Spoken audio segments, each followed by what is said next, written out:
Hello and welcome here on Random Rotation. I hope you're all doing well. Do you remember that I installed Octane for Blender a few weeks ago? Well, I finally found some time to play around with it a little bit. And this is what I learned so far.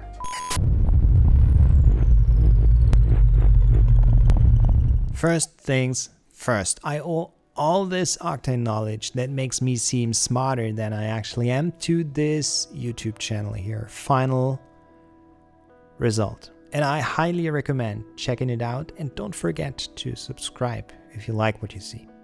Okay, and now let me try to break down this short scene for you.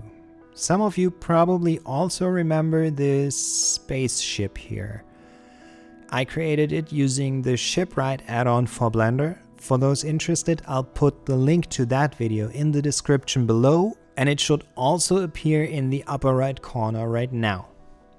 As you can see, this is a pretty basic scene. I don't have a lot of different elements in my collection, only a camera and my spaceship. And down here in the timeline, you can see that I animated the spaceship with just some simple location and rotation keyframes to give it some motion. Not that this is important to understand what Octane is doing, but hey, I felt like doing so why not? Now, I knew that I wanted to work with an HDRI to light the scene. Let me quickly show you how that is set up. Over here in the world properties, I switched from daylight environment, which is the default, to texture environment. I then choose image texture and load it in my desired HDRI. If you do not have an HDRI at hand, just find some online. From HDRI Haven, for example, they have a really cool collection. And you can also do this without ever touching this menu at all. Let's hop over into the shading workspace. Make sure you are working on the world nodes and not the object nodes. If that's the case, just switch back to the world nodes. Now this here is my HDRI, and it's fed through a texture environment node directly into the Octane environment of the world output. If you're setting up your scene for the very first time, then you also see a background node. Simply delete it, you won't need it. It's a leftover from Eevee. And to rotate or scale your HDRIs, add in a full transform node and plug it into the transform of your image texture. And here I can now rotate the image just like this. Okay, back to my 16.1. These two nodes up here could theoretically be deleted. When I worked on this scene, I could not decide which one of these I wanted to go with. Let me quickly show you how this would have looked. Just a cloudy sky. Yeah, but I like this one better here. By the way, the fastest way to load a new image, in my opinion, is to just drag and drop it into the shading editor window. Let me quickly pull one up from off screen, like so.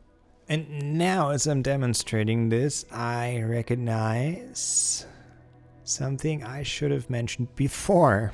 Every image you drop in here has a default gamma of 2.2, which is way too bright. In order to make this all work, you need to change a couple of things first. Let me quickly show that in a new scene. Okay, world properties, and I switch it to texture environment, and then I choose, let me jump over into the shading editor, and I switch over to the world settings. And oh yeah, This here is the background node I was talking about earlier. Just delete it, okay? And now I'm dragging in an HDRI. I just have it opened on my second monitor here. And this goes into the texture. Boom. There it is. Nice HDRI environment. Okay? And we use it to light, let's say, this cube here. I now switch my gamma to 1. And oh boy, everything looks ugly. But back into the render properties and scroll all the way down to the very bottom. And under color management, change your display device to none. That looks better. Let me quickly set up the camera. I want a 24mm lens. And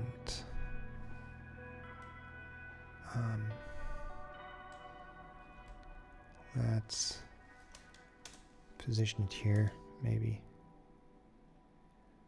Yeah, that looks good. We can scale up the cube a bit, like so. Now let's hit F12 to render this. This does not look at all like what we saw here in our viewport, right? It's way darker. So let's work on that. I choose the camera settings, or camera properties, and then I have to scroll down, activate my Octane camera imager, and set this gamma here back to 2.2. And when I now render this scene, it looks exactly like what I'm seeing in the viewport. This is what I was hoping to get. Okay. And one more thing about HDRIs. In my case, I wanted to render this out with the image as my background. But if you only need it to light your mesh and render it with an alpha channel, you need to check alpha channel in the render properties. Good. Back to the spaceship. Next, I textured the mesh. You can add a new Octane material either via the material properties over here, or the way I prefer to do it, directly in the shader editor. Let me switch this from world to object now. By default, this universal material is what you get. It's huge. And it can do a lot. And I would say you can compare it to the principled BSDF in Eevee or Cycles. But I haven't used it for my final render. Let me delete this material.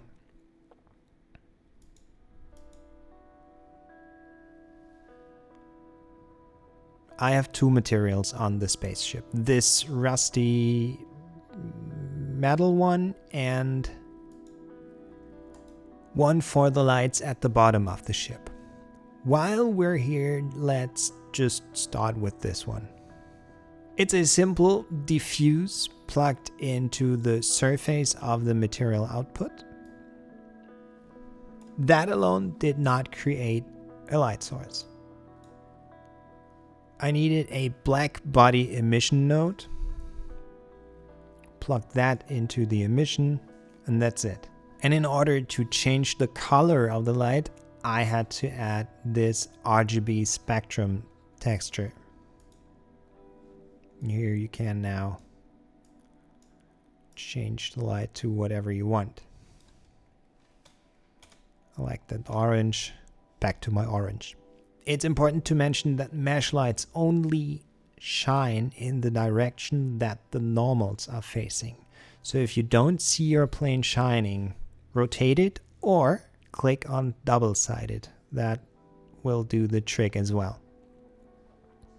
And now let's have a look at slot number 1 with the other material.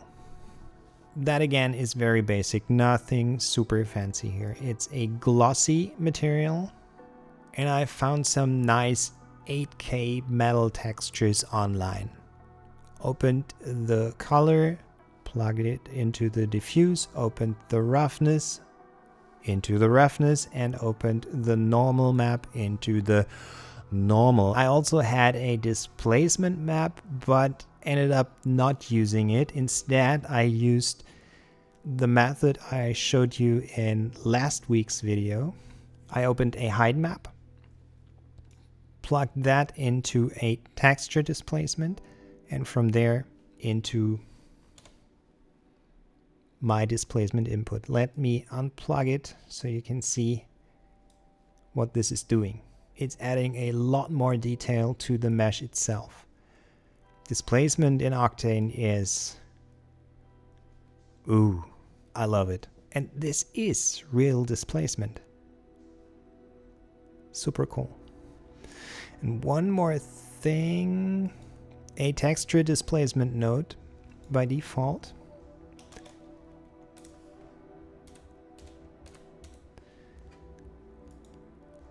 is set to 1K. I changed that for mine to 8K just to get the maximum out of it. And I had to change the height to a still low value of 0.07. But yeah, that's what I had to do to make this work. Underneath the displacement, we do have an opacity slider.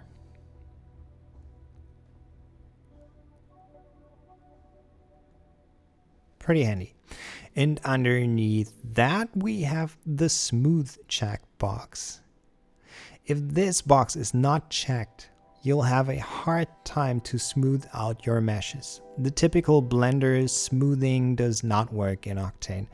But well, once you know where to find it, it's not an issue anymore.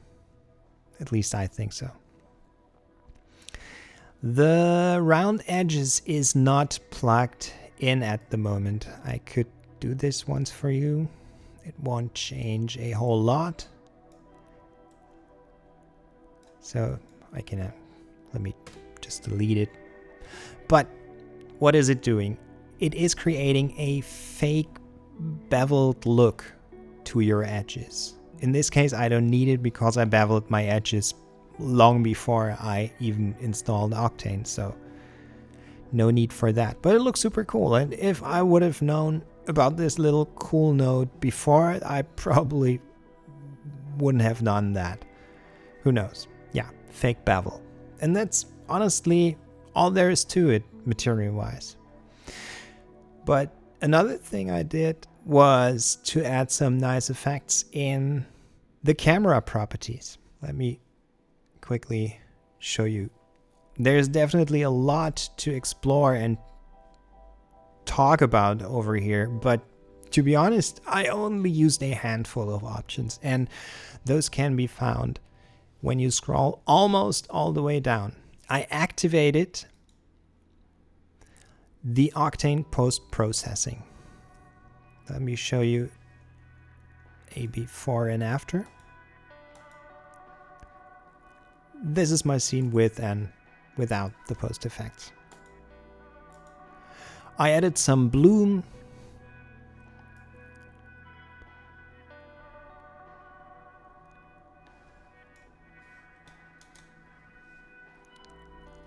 That's an always welcome effect, and a bit of glare. Not too much, just enough to make the lights pop. Also, I lowered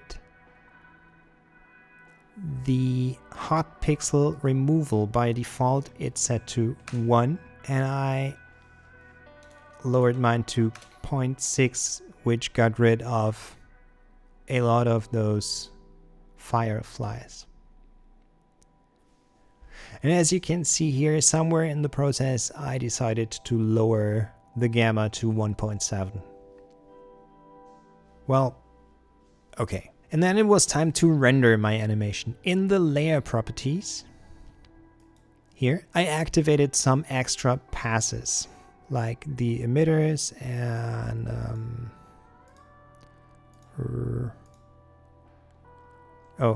down here, the Z depth pass and an object ID pass. And in the compositing workspace, I added a couple of file output nodes, plugged those new passes into the image input, created a folder, named all the passes individually, and then pressed Ctrl F12 to render out my animation. Octane automatically generated a folder for each pass. That's looking like this. And in here you can find all the different images that Octane rendered out. Now, to round things up, let's quickly talk about the compositing process. For this scene, I choose to go with After Effects. I imported the different passes. In this case, I ended up not using the Z-depth pass that I also rendered out. Just in case you're wondering, it's not, I just did not use it. At the bottom, let me turn those off. At the bottom here, you can see my scene just the way we rendered it out, except for this little curves adjustment here. I just darkened it a little bit. Next, I separated my spaceship using the object ID pass to be able to work on it without affecting the background. And here I added again a curves effect to bring back all this detail. And then I added a slight amount of blur, because 3D renders usually look a lot sharper than real world footage. And that blur helps blending it in. And later on in the process, I decided to add some anamorphic flare to the ship. So this effect here was added last. Next, I added an adjustment layer over everything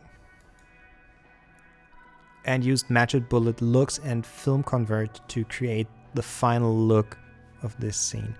I tried different things, but liked this black and white style best.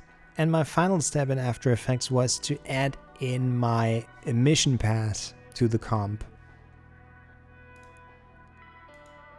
I made it flicker and rendered the scene.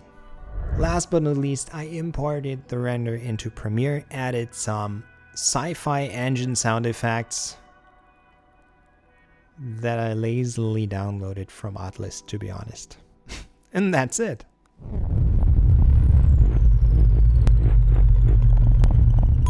If I would render this scene again, I would for sure do a lot differently. But for my very first Octane render, I'm very happy with the result. And every little mistake is just part of the learning process, right?